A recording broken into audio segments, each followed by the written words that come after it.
off between fire, ambulance, CAL FIRE, the police officers, and a few others in town come just before the event. It's kind of a morale thing for us.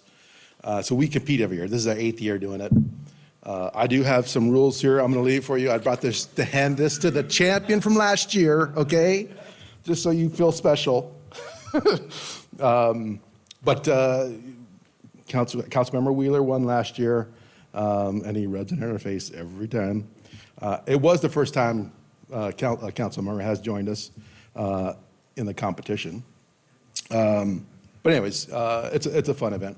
For our National Night event this year, we've been building on it for 8 years. We have obviously our theme is kind of a Star Wars kind of thing because I like Star Wars.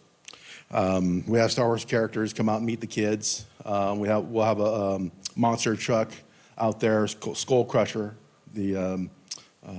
Shane lives in town, and he's going to bring his truck out. We'll have hot dogs, popcorn, games for the kids. We just went shopping and bought $1,500 worth of free raffle prizes from the POA. We're getting a bunch of donations from the businesses in town to raffle off to get people there and get, people, come out and meet us. All the officers will be there. Our dispatchers will be there for people to meet. Our 2 new police officers will be there so people can meet them. You cannot miss at least one of them. He's 6'5". Really good guys. They just started the academy on Monday. So we just a bunch of stuff going on that day. It's 6 to 9 on August 5th, 6 to 9 p.m. Feel free to come out and join us. Free food. Lions Club will be doing the food for us. It's a good time. Thank you, Chief. Questions, comments? Anyone? Thank you, Chief. Cloverdale Police Department. I think, just don't want to take it for granted. I've lived in other places. My wife grew up in LA. You guys are awesome. It's just a really nice balance that we feel safe and also free here in Cloverdale. Thank you. Yeah, everything's free at this event. You get a free raffle ticket, and hopefully you win something. We give away bikes and all sorts of. Okay. I'll see you there. I'm sure you will. Windsor is trying to mimic ours. They're trying to, compete now. But Santa Rosa does one. Petaluma, a bunch of agencies do it across the nation on that day, the first Tuesday of August. It's a really good time, and I usually jab at the other chiefs because ours is so successful, and we have a lot of things going on. People actually come out and see us and meet us.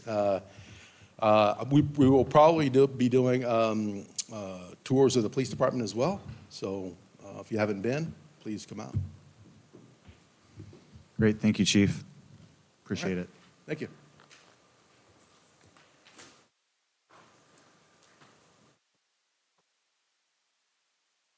Let him off the hook. He didn't want his picture taken tonight.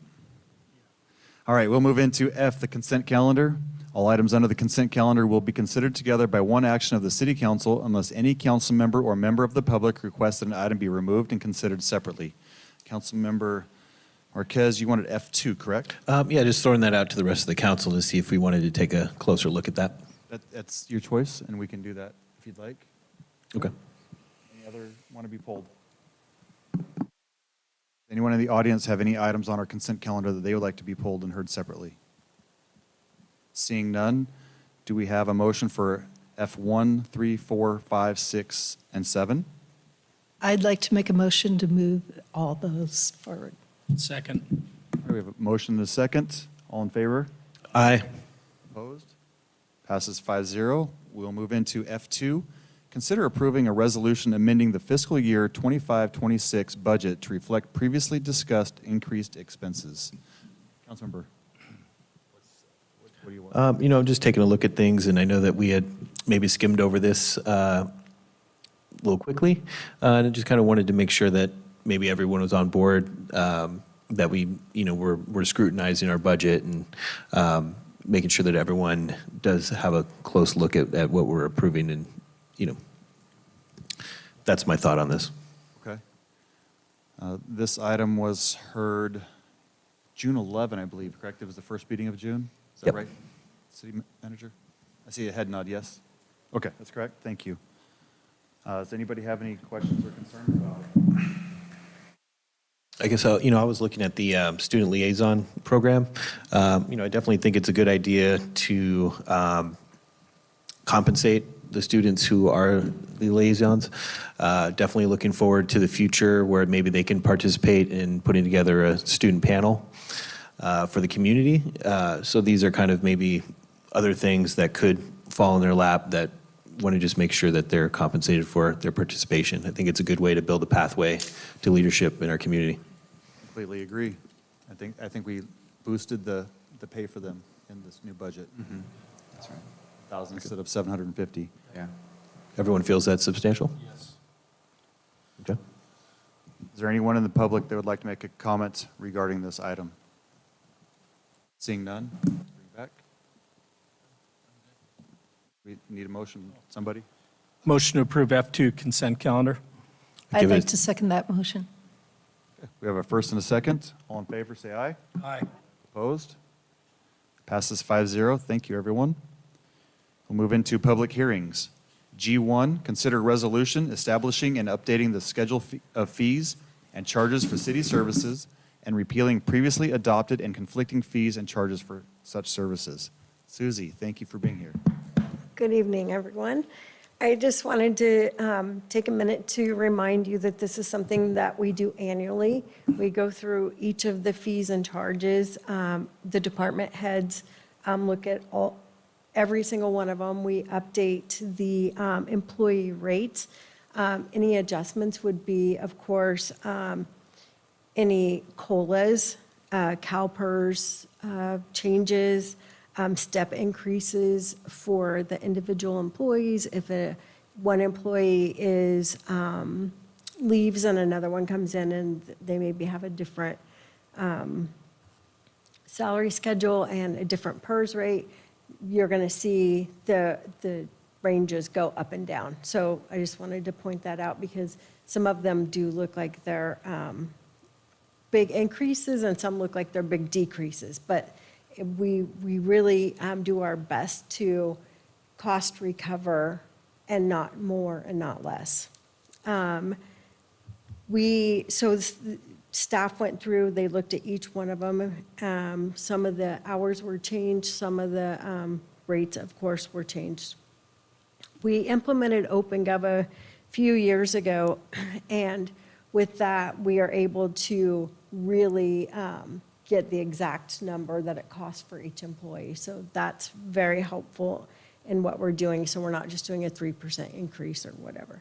There is one new fee that's being introduced in this master fee schedule, and that is for the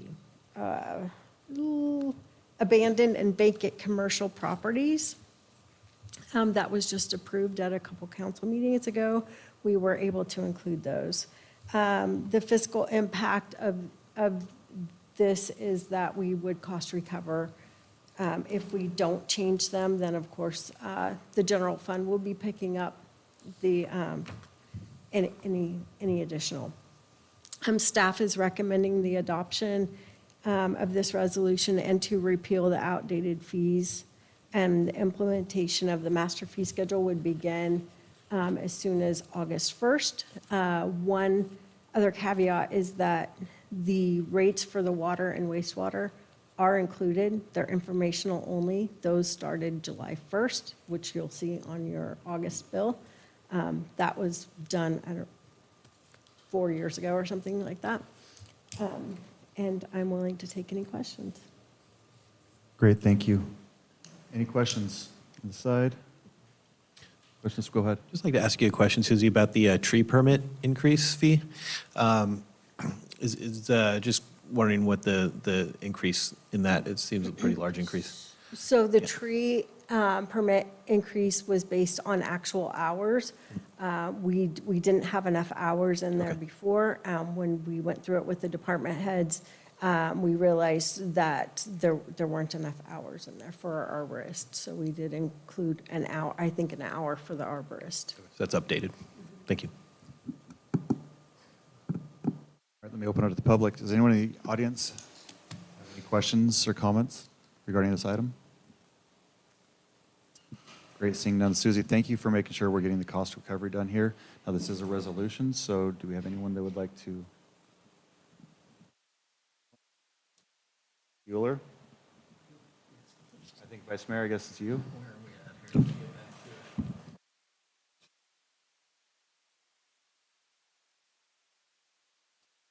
Hey, read by title only, adopt a resolution entitled Resolution of the City Council of the City of Cloverdale establishing an updated schedule of fees and charges for city services and repealing the previously adopted and conflicting fees and charges for such services. I would like to second that. Perfect. We have a first and a second. All in favor say aye. Aye. Opposed? Passes 5-0. Thank you. Thank you, Susie, for everything. I really appreciate it. Move on to G2. Consider a resolution adopting a subsequent environmental impact report and mitigation monitoring, and reporting program in connection with the circulation elements and approving a general plan amendment to update the circulation elements of the general plan. Thanks, Mayor. I'll just introduce it a little bit. Our consultant's getting settled in. So the general plan has the 7 elements, and this is one of them, the circulation element. It's really about, the community's transportation needs. It considers roads, bikes, pedestrians, everything, and how people get around in town. The reason we're really updating it is because there was a Senate Bill 743, which I don't want to get too deep into it, but it kind of changed the way we do our environmental analysis from what we call level of service, how are the roads impacted from a project, to this other model, which is vehicle miles traveled. And Mary Bean's our consultant. She's going to run through the presentation, so I won't get into too much of that. We really are asking for adoption of this. The Planning Commission considered it and provided a recommendation of approval on April 1st. And so I'll just turn it over to Mary and just walk us through what we did here, and maybe if you could explain a little bit more why we did it in terms of from a CEQA standpoint and how it helps us.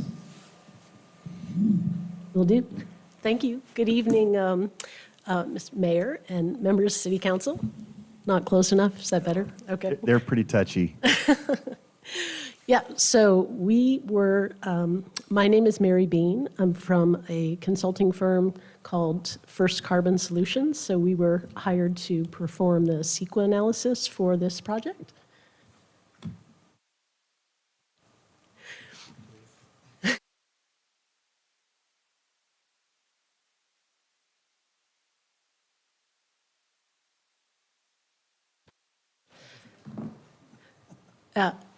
So you can follow along this one. Okay. As Kevin explained, this was really a compliance exercise with requirements that came down from the state. So as you can see, your current general plan was adopted in 2009. It's based on a metric called level of service, and that was really based on how efficiently a car could get through an intersection, and it gave a grade of A to F. You're probably familiar with that from prior projects. So in 2020, the state changed the metric. We're no longer using level of service, although you might do that or require applicants to do that separate from CEQA, just for your planning for streets and intersections. So the state now, through Senate Bill 743, SB 743, focuses on a metric called vehicle miles traveled. And that's different than intersections. It's about average per capita length of trips. And the whole purpose is to try and get people to drive less, walk more, ride your bike, take the bus, do alternate forms of transportation. So that's what the metric is about. And that was the whole purpose of this project, was to update your general plan circulation element to be in compliance with the new state requirement. So as I said, it looks at the average project trip per capita. It requires projects to demonstrate a 15% reduction over the current regional average or citywide average. So that's just a way to try and confirm that projects are doing their part to reduce the amount of vehicle trips, get people out of their cars and taking different forms of transportation. So accordingly, that final bullet, if you're within a half mile of a major transit stop, you're presumed to be less than significant if you meet certain criteria. So that's one of the screening thresholds we use in looking at future projects. So again, we updated the circulation element. Well, Fair and Peers, which is a transportation consulting firm, updated your circulation element, added some policies needed to align with state requirements and ensure consistency with another metric called complete streets. And that's kind of the catch-all or the way to describe considerations of these other modes of travel. So you've got to consider seniors, transit riders, children's bike ped. So you know all about CEQA. The city is the lead agency. We prepared an environmental impact report, which is the highest level of CEQA review. Updated the circulation element. It was limited to policy changes, so there's no actual project or physical improvements. So as a result, we just focused the EIR. Here it is. It's very thin. Just focused it on transportation, and we scoped out all the other topics. Here's our timeline. We started in 2024, went out for a public scoping period, prepared the document last fall, circulated it for 45 days, prepared our responses to comments. We only got one comment. It was from Caltrans. They didn't require any changes to the document. It was, here's your final EIR. It's only a couple pages long. So they were happy with what the city had done. Went to the Planning Commission in May. They recommended unanimously to this body that you adopt the circulation element and certify the EIR. This was a little bit more about the details, the weeds of how vehicle miles travel works and why the city didn't meet one of the metrics, so we have to call out a significant and unavoidable impact. So we've done that. Included some mitigation measures for future projects. Again, you have to use this screening threshold, see if you're within a half mile of a transit stop. That might get you out of further analysis. If not, the project will more than likely have to perform an identified transportation demand management measures. That's TDM. So that's just a way to help the project, encourage them to include these elements to get people out of their cars and using alternate means of transportation. And then the third bullet is about a future mitigation bank for VMT that's going to be put together that projects will be able to simply contribute to as a way to mitigate their impacts. So as I said, we got one comment letter, didn't raise any concerns, so there were no edits required to the EIR. And finally, here we are for your consideration to certify the EIR and adopt the updated circulation element. That's it. Short and painless. I guess the year and a half makes up for that. All right, questions? Anyone on my left? Please go ahead. It is, you look at home-based vehicle trips and employee-based vehicle trips, and you compare it against the regional average that's set by Sonoma County Transportation Authority. So they give a number that you compare yourself to, and you have to show 15% below whatever that length of trip, the average trip. So you met both of those metrics because, I don't know if you can go back to this one. Home-based, this one. Home-based residents, you were showing a 19% reduction. That's more than 15% below the regional average. Home-based employee trips, that's 13%. It also was getting you, it was allowing you to stay in compliance, but the total city VMT, and that includes people coming from other places, not just residents here, it's any trip that originates or ends in Cloverdale, it wasn't quite enough. So there's things you can do to work on it and encourage future projects to include these enhancements for alternate means of transportation.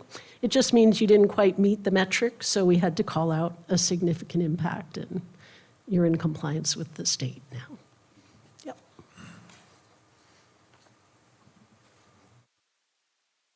It's very difficult living 30 miles from the nearest resources. Yeah. And so this will probably always be a lingering issue for Cloverdale. And Small I know that rural we are town. working very hard to mitigate as much as we can, but it'll always have some impact. Yes, small rural towns have a hard time with this. And this was a new metric imposed by the state, and they're always looking to refine. And so it might be that this changes in the future and makes it easier for. I know at Sonoma County Transit Authority, they're talking about this as well, because I'm on that regional board. Yep. And so I'm sure there'll be some additions to this in the future, but as for now, this is great. Thank you so much for getting this done. I'll open up to the public real quick. Does anyone in the audience have any questions or comments or concerns regarding this report? Please come forward. I have to ask you to come up to the podium. I'm sorry. Yes, ma'am, I'm sorry.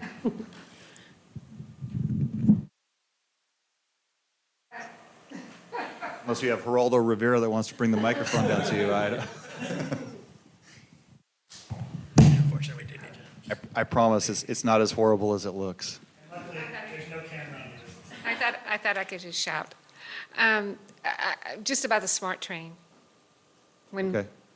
That might help. Absolutely. And this so would I be- don't know when the projected date of that arriving or ever to Cloverdale.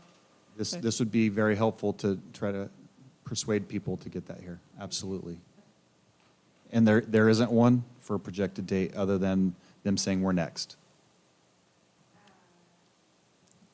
Go ahead. Healdsburg would probably be next. Healdsburg has it. It's approved and funded. Oh. So- And when is the date for Healdsburg? 2026, I believe, is when they're supposed to open. Okay, I thank think you. that's what they had said, if I remember correctly, and I'm doing it off the top of my head. I believe it was 26 or 28, but I'm pretty sure it was 26. Any other questions regarding vehicle miles traveled? Anything on this? Great. We'll bring it back to council. Any other questions or concerns from anyone? Just think it's a tough one. You know, our kids already have a school bus system. It's good to see that, an ad hoc was recently created to address senior issues, and in transportation's one of those things that also can bring our numbers down. So look forward to that. And that's awesome that you said that, because that's exactly what you need from like Sonoma County Transit places to help out this. The last mile that they talk about with SMART, things like that, this is what's going to help us have the leg up to get that help. Anyone want to read a resolution? Well, I'd like to move to adopt a resolution titled, "A Resolution of the City of Cloverdale City Council Adopting a Subsequent Environmental Impact Report, EIR, and Mitigation Monitoring and Reporting Program in connection with the circulation element, and approving a general plan amendment to update the circulation element of the general plan." Second. All right, we have a first and a second. All in favor, say aye. Aye. Opposed? Passes 5-0. Thank you all, and thank you so much for your presentation. Move on to new business, H1, the Cloverdale Citizen Recognition Program. Kevin? Mike, you want to do this?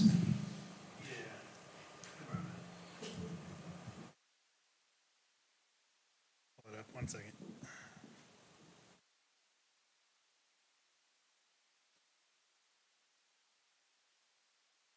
All right. Unfortunately, I did make a presentation, but I won't be able to share anything on the screen. Basically, a few members of council indicated a desire for an annual program that allows each member of council to independently select or recognize residents, organizations, groups whose efforts enhance civic spirit, improve quality of life, and otherwise contribute meaningfully to the Cloverdale community. And we are looking today at a program that staff created.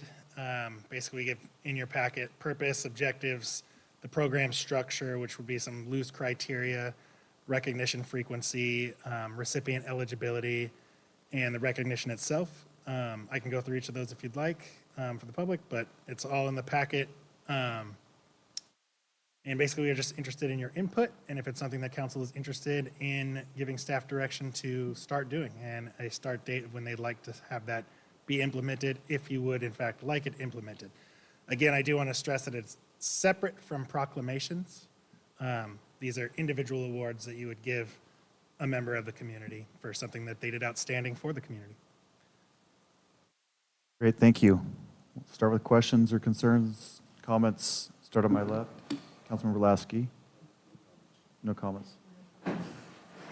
So Mike, just for clarification, so this would be something that each council member per year, we can kind of choose somebody?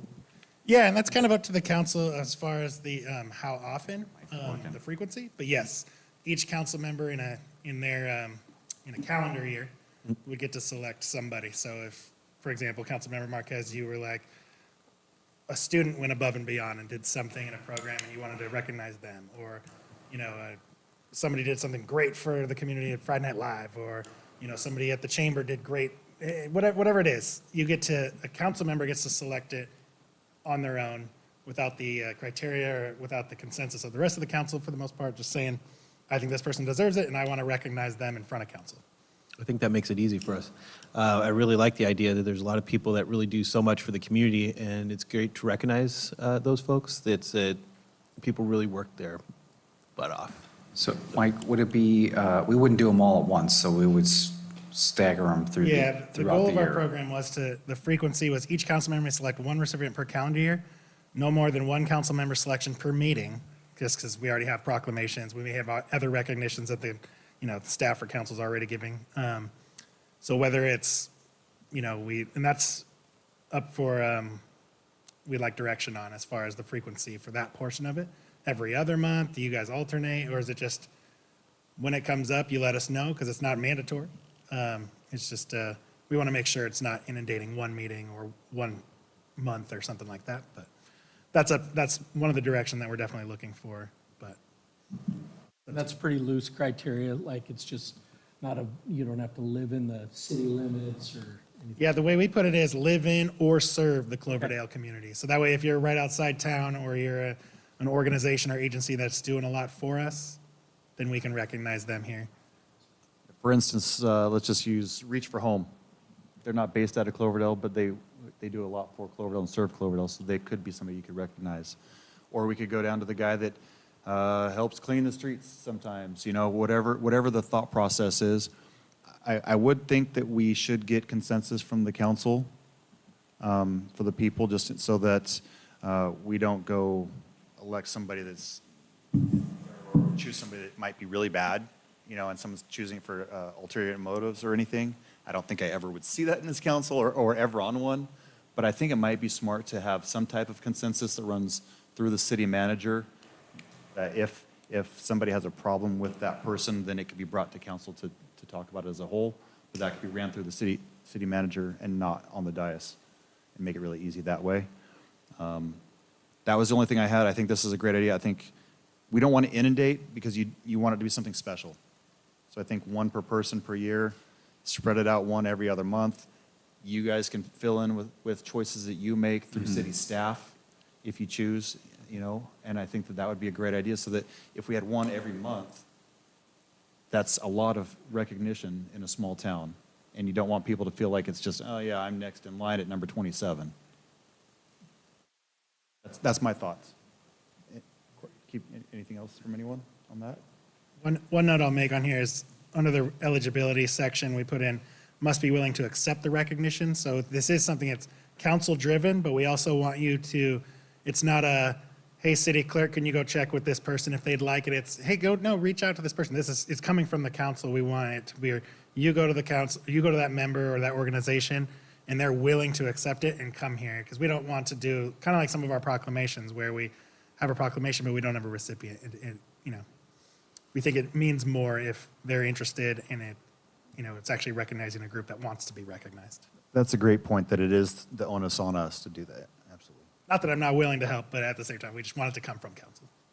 I like it as written, and I think every other month is suitable. I mean, we could probably nominate somebody every meeting, it's just, we want to make this special.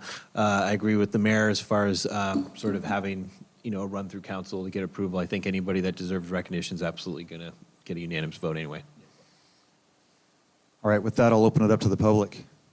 Any questions, comments, additions, ideas? We're open. All right, seeing none. I have a comment. If you, please come forward. Yeah. My question is just, is it one per year and that they're nominated through the year and then one is selected? No, what it would be is Councilmember Lasky could choose one person in January. Councilmember Morgenstern chooses somebody for March. I choose somebody for May, that type of thing. And then maybe Mike comes in and he says, hey, I have this person that's been working well with me. Can we do that person in April? That type of deal. Got it. So there's 12. Well, essentially. the number is whatever it comes out to, but it's one per council member, and then fill in where if these guys have others, but no more than one per meeting. So that could technically mean 26 or 24. Sorry, bad math. And do they all compete for the end of the year for the most contributing person? There's a bracket. What's the prize? Yeah, see who can sweep the streets the most, right? Thank you, sir. I saw your hand up. Well, too late now. I've called you on the carpet. I think there are an awful lot of people in town that contribute to the overall character, how we do what we do, and I applaud whoever idea this was. I think it's great. We don't Thank need you. to talk about that part.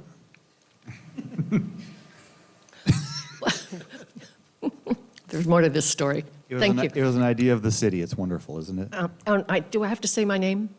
Nina Hanchett. Thank I you, get the Nate. spelling. Pardon me? Well, it's not spelled the way you guys spell it. It's not two, it's N-E-E-N-A. That's Outlook. I keep It's trying to okay. update it.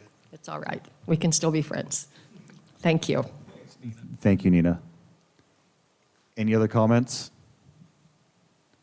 We're right back. Go ahead. Well, I think we should make like little keychains and have like a little key to the city on the keychain, and so that way that each person gets a little reward. I would absolutely recommend you go to Michael and Kevin and talk about that. I think that's The a good recognition idea. is a portion of it that we're definitely willing to get direction on. Right now, it's a certificate of appreciation. Obviously, the photo, similar to proclamations, that'll go out on social media, newsletter, things like that. But if there's a physical item that the council's interested in, it's definitely part of it. You want to step into that role and work it out with them? Is everybody okay with that? Anyone?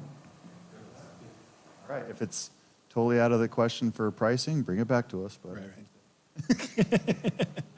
no, you know what? This shows our community is wonderful, and it takes the entire community to make things happen here. And we've seen a big difference, so I think this is a great idea. So thank you. Yeah. All right, we'll move on. I, the Potter Valley Project. This is a standing item for council to discuss the Potter Valley Project on an ongoing basis. I'll just say really quickly, we've had a lot of meetings with senior state officials, and there's a lot going on. There's some talking points that will be coming out in the media in the next week. There's a lot more to them, and there will be talking points and public comments after that made by state officials teaming with Cloverdale and the county. So there will be more, but we just have to be very general right now. But know that we're working very diligently to make sure that we're going to be sustainable here in Cloverdale with our amount of water. Anyone else have anything they'd like to add to that? Talk about the RRPOA meeting? Yeah, we had the Russian River Property Owners Association. I did go to the board meeting. There was a list of things I did participate in this month, just getting myself involved in getting a seat at the table for these discussions.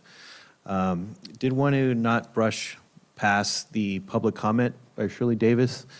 Would our city manager or city clerk be able to read our public comment and share that? Did I miss that? I could read it. There is a public comment that we received for this item. If you'd like me to read it, I can. Okay. Go ahead. Opening up. One moment. Sorry. Sorry. Wow. This was received on July 8th at 9:44 a.m. Dear City Council, I'd like to know more specific information about the PVP flyer. The water enterprise paid for the flyer and the cost was $430.13. That part is in quotes. And there's some questions. Who was the payment made to? Who designed the flyer? Who originally produced it? What factual resources were used to support the city's portrayal? Thank you in advance for providing this information. Shirley Davis, Cloverdale. Great. I'll run through those really quick. Who was the payment made to? The payment was related to the mailer, right, Suzie? Yes. Perfect. Thank you. Wait, The for city the- design, I'm sorry. Since Susie wasn't on a mic, can you repeat what? Sorry, I just want it for the record. Moonlight BPO. Thank you. That's who does our water utility. Perfect. Thank you. The city designed the flyer. The city produced it. The resources were used from Sonoma Water, from Sonoma County, from the state, and the federal government. So there's the answers for that. It was also reviewed by the council before it was officially used. I mean, for the record, I just want to state that that flyer was presented to us at the beginning of the meeting. I did not get a chance to review it, so just want to make that clear for the record. Is that it? Regarding the public comment, yes. Anyone have any questions or comments that they would like to make regarding this item? I'll open it up to you, just in case. I still have some stuff to add regarding getting back to. Sorry, when I said, is this it? I thought you were done, so. Oh, those were good. Just was making clear that that was just regarding the public comment. So this was a pretty busy month for Potter Valley project discussions. The surrender application from PG&E to FERC is due on July 29th. So there's been quite a lot of meetings. On July 1st, we did have the Your Water, Your Future presented by Sonoma County Farm Bureau.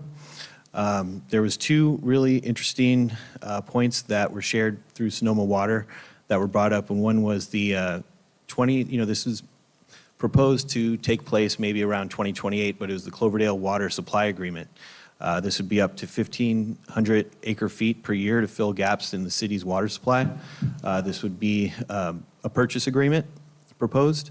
And the other one that was mentioned was proposed that this could be fulfilled by 2045, but it's in a conceptual stage right now, which is the Lake Sonoma Firo secondary outlet. This is specifically the straw to Lake Sonoma. It's proposed in conceptual stage right now. They're looking at, how it would maybe possibly come down through the Gallo property, could go down to Asti, and then that would be pumped back up to Cloverdale. So that would add up to 40,000 acre feet per year of additional water supply, and this would be spread out throughout, Marin, Sonoma County.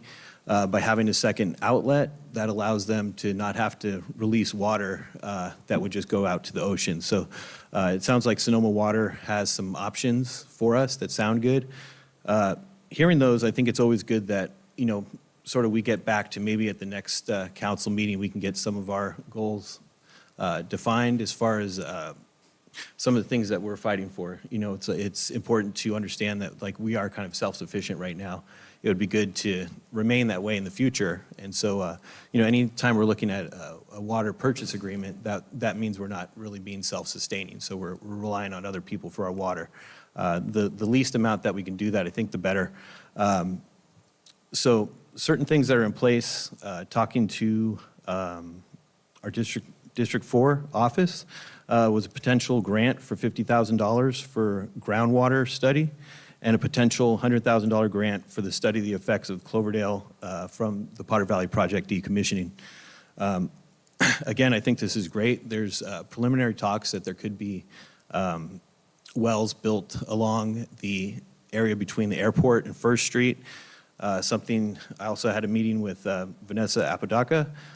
One of the ideas I was sharing with her was about, if there's going to be infrastructure built underneath the future river trail, that we might want to consider our long-term goals and solutions as well. So if there's pipeline infrastructure from wells to our water plant, maybe we want to install pipeline preceding the pipeline to Lake Sonoma that could also be put underneath the future river trail. So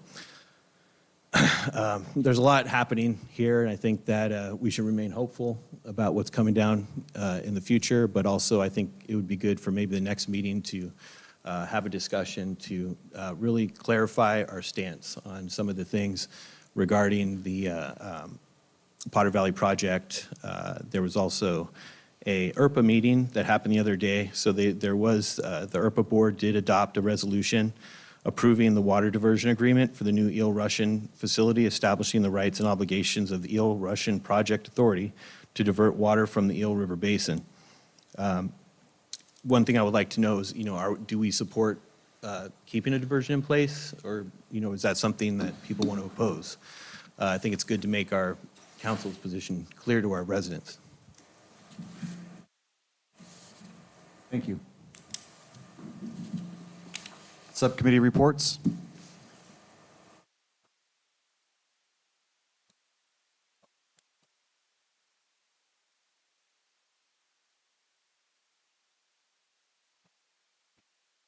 Going to the public for Potter Valley stuff yet? Already did it. Okay, did that. Okay. Did somebody want to? Excuse me. My meeting to run. Okay, point of order. We have not gone to the public yet for comments on the Potter Valley project. Would you like to make a comment? Please come on up.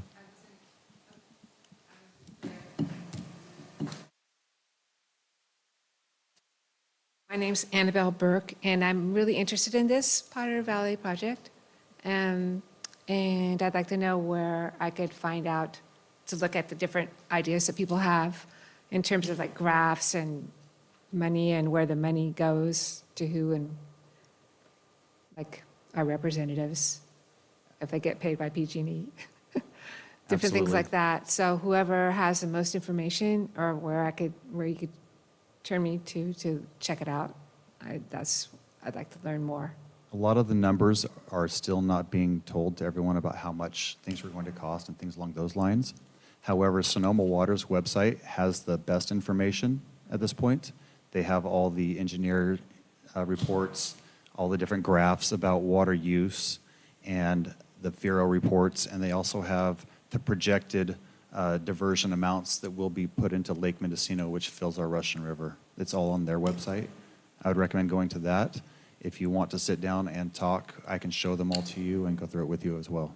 I'm also interested in, like, at Round Valley, who exactly opposed it and who actually wanted to, like, who opposed tearing the dam down and who wanted it to be torn down.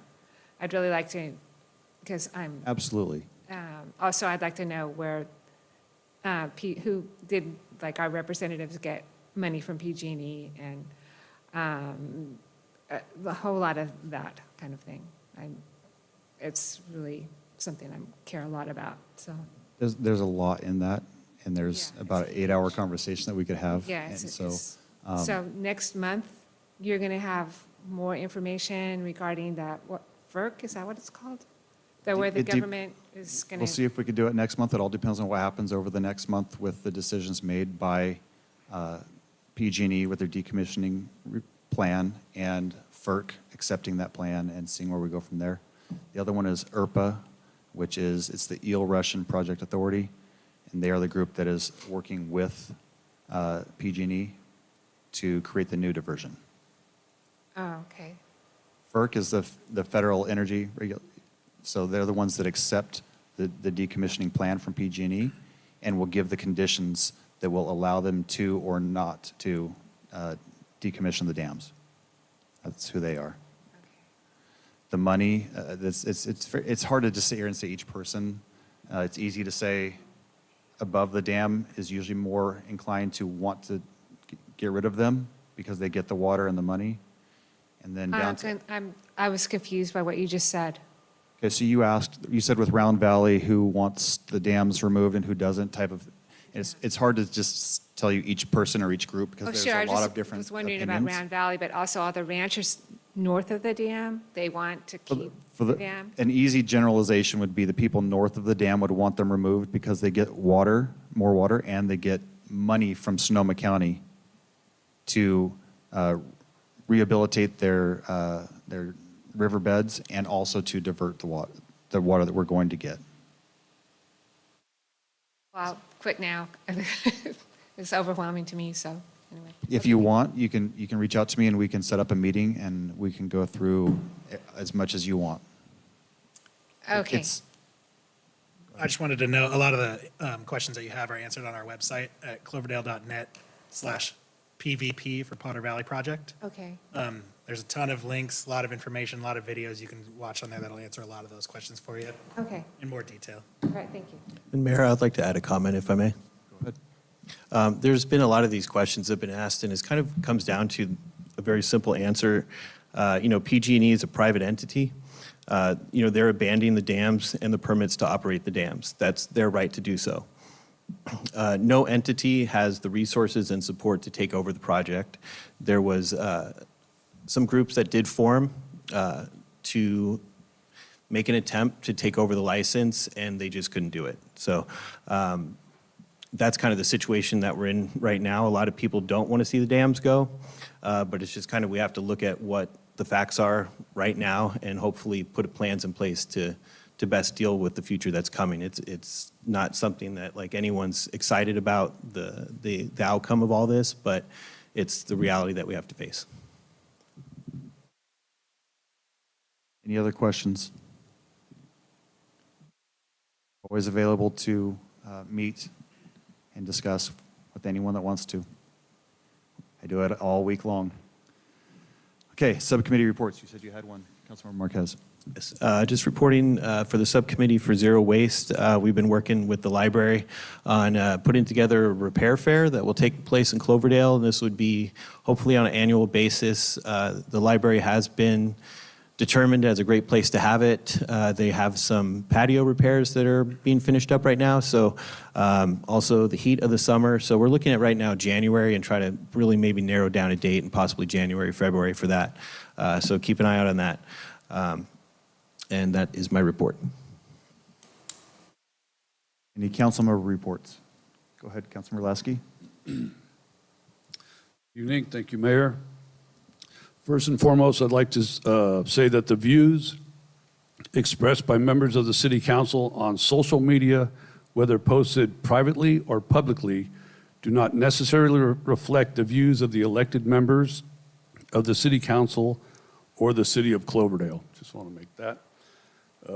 Ongoing with me in the background, the Vulcan properties coming to fruition. I'm maybe a month out on inking that deal for our use. So that is happening in the background. I'll bring that to the council for an agenda item. Also, I attended, albeit a little bit late. Sorry, Nina. I thought you were running late, so I could be late. The ribbon cutting for the Cloverdale orthodontics. The doctor was telling me that most of his clients were from Cloverdale, having to travel south. So it's great to see a local business opening up, serving the community of Cloverdale. So we welcome them. That's it. Thank you. Councilmember?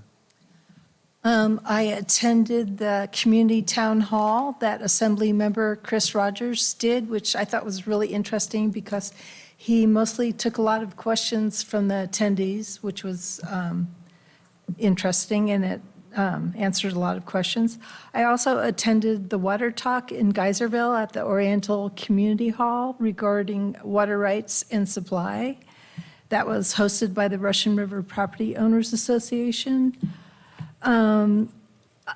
We also did a planning meeting, the mayor and I and the city manager and the city clerk, for our dinner that we're hosting August 14th for the mayor and councilman's dinner that Cloverdale's hosting. And tomorrow I'm attending a regional ag and open space advisory meeting at Mark West Creek Regional Park. Perfect. Thank you so much.